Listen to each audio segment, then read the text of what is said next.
Ya bunları bu işe motoruna. Даже otaları da var değil mi? İki ateş. Да? Давай поменяемся. Мы снимаем iki motorlarını. Ну, motor tuğla kontra. Asim bundan motor vetmiyor. Motor var.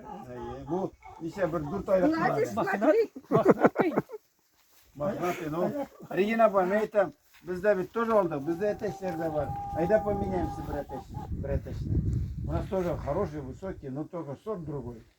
А Света koldıram değil. Siz koldırasınız mı sen başında? Başında. Это tavuklarını spesialden kaldıralım. Вот. Koldırsan. Ay ateşindeki arası iki o buna. Emin de bizden Sveta bile yaşayacak onda 3 ateş bizde. Да, а зачем так много? Tavuk diye algan da ateş buldu. Üstüler kareybet.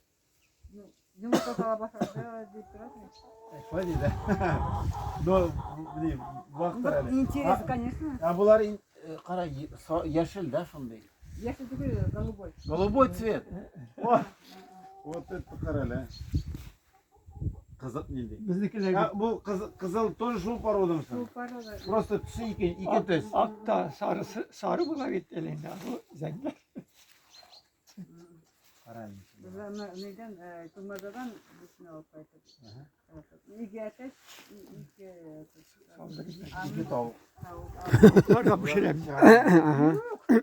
Cemile'den satıp aldın mı? Koysa Cemile. O neyden?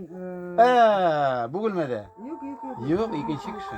Allah biz как напарница biz бригадир bulsaydı o magazinde.